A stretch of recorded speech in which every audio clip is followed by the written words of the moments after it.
Welcome back to my views and news. Another important update for you from Sudan, where ceasefire has collapsed once again. This morning, I reported there was relative calm in Khartoum, Santal, Bahri, Umdurman, Al Fashir, Niyala. There were clashes in Al Janina. Overall situation was peaceful. What happened after that? After that, we saw resumption of clashes, airstrikes, mobilization of RSF fighters towards Khartoum from Western Sudan, and movement of RSF fighters towards some strategic locations. Now there is no ceasefire on the ground. Heavy airstrikes, ongoing clashes as well. We have details for you on a map. What is happening now in Khartoum, Western Sudan, Northern Sudan, Egypt, Sudan border, Port Sudan. Details for you. Have a look at this map. Now, at 12 a.m. Monday night, ceasefire came into force. The two sides announced their commitment to the ceasefire, but both are making a mockery of the word ceasefire.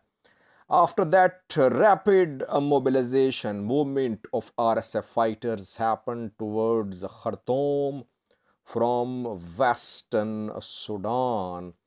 Western Sudan has been a stronghold of RSF. We have seen clashes in Nayala, in Al Fashir, in Al Janina, especially in Al Janina in the last 24 hours. There was relative calm in Al Fashir and Nayala. Heavy mobilization and movement of RSF fighters started towards Khartoum last night. They were seen passing through Al Nahud, and they were moving along the road, passing through Al Khawi, and they managed to reach Kosti. You can see here, and reportedly they reached Khartoum. That is what we are being told. Sudanese army could not plug this key road. Everyone knows that Western Sudan is the base, the stronghold of rapid support forces. But the movement of RSF fighters from northern and southern Kordofan towards Kosti and then towards Khartoum indicates that the Sudanese army is unable to stop this movement. The movement happened. There were hundreds of vehicles of rapid support force which managed to reach Khartoum from Western Sudan in the last 12 hours or so. Secondly, they were seen moving from eastern side of Khartoum towards some northern areas, towards an oil refinery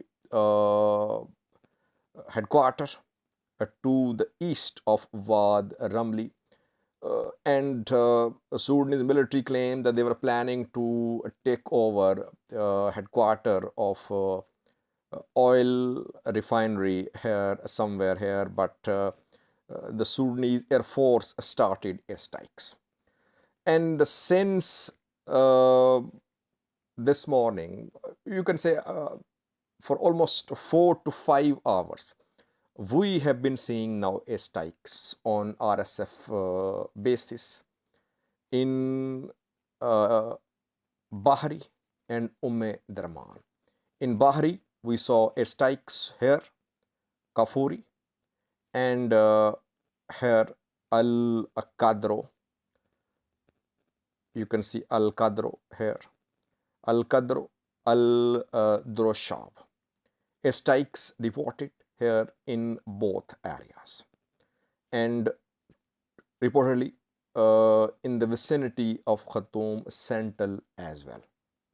So, and clashes, not only just airstrikes, clashes are ongoing as well in all three zones: Khartoum Central, Bahri, and Darman.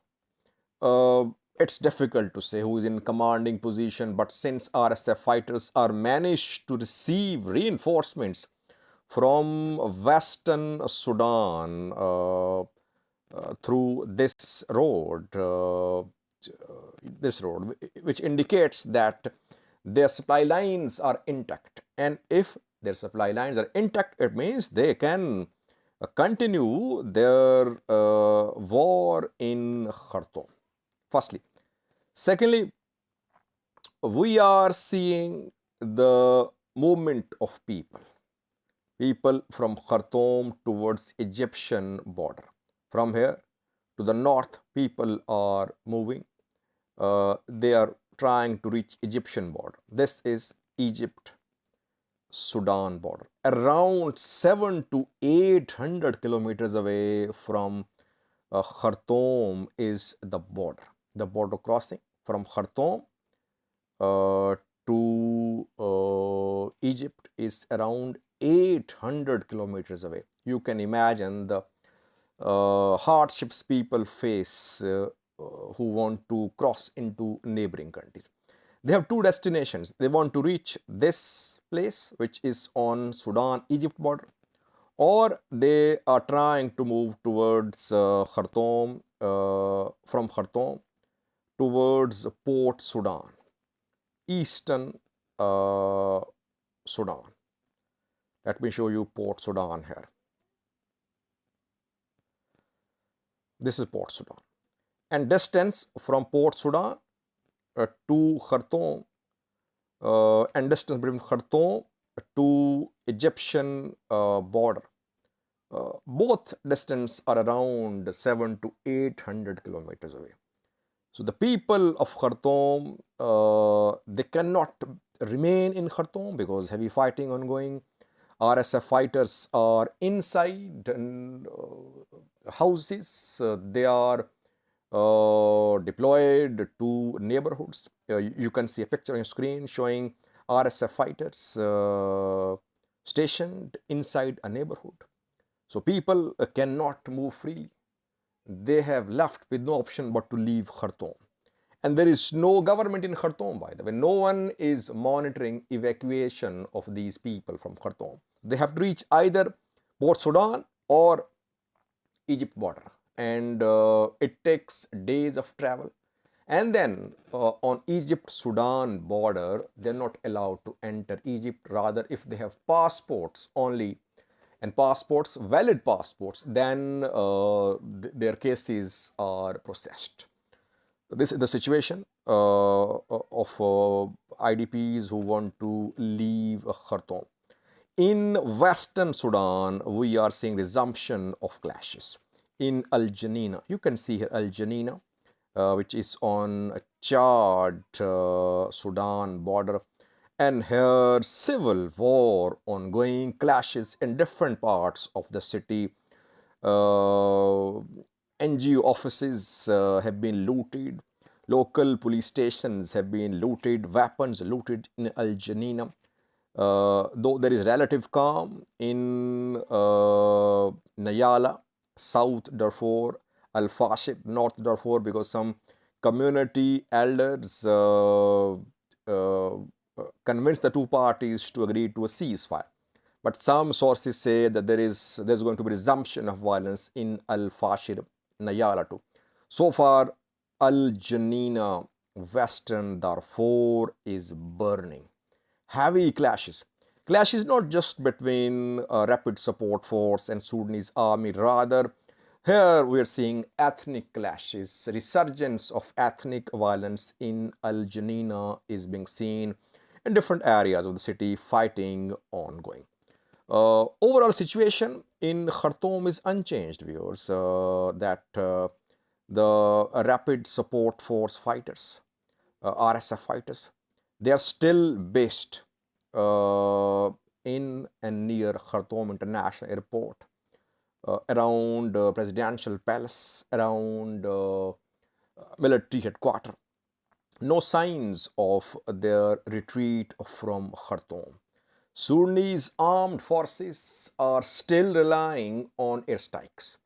Sudanese armed forces tried to launch its infantry and its militias in Khartoum, Darman, and Bahri, and we saw 2 days ago heavy clashes in Khartoum north because Sudanese infantry tried to move through Bahri towards Khartoum, but rapid support forces launched a counteroffensive, and Sudanese army infantry units were pushed back from Bahri towards border areas.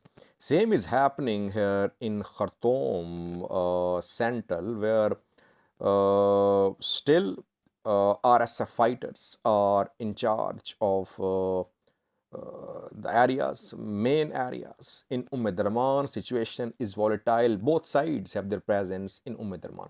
So overall, there is a stalemate, viewers. Both sides are in control of places. RSF has managed to remain in control of its uh, in control of areas under its control despite its strikes, despite ground operation launched by Sudanese militia, Sudanese infantry. So stalemate and these ceasefires are not working with. These ceasefires are used by the parties to get reinforcements, to regroup, to mobilize their fighters, forces towards new strategic sites. That is what is happening. There is no ceasefire. Ceasefire has collapsed. City government has collapsed. No electricity in some areas. No water supply in some areas. People are dying. They're trying to flee Khartoum. That is what is happening in Khartoum, Darman, and Bahri these minutes. Thank you for watching.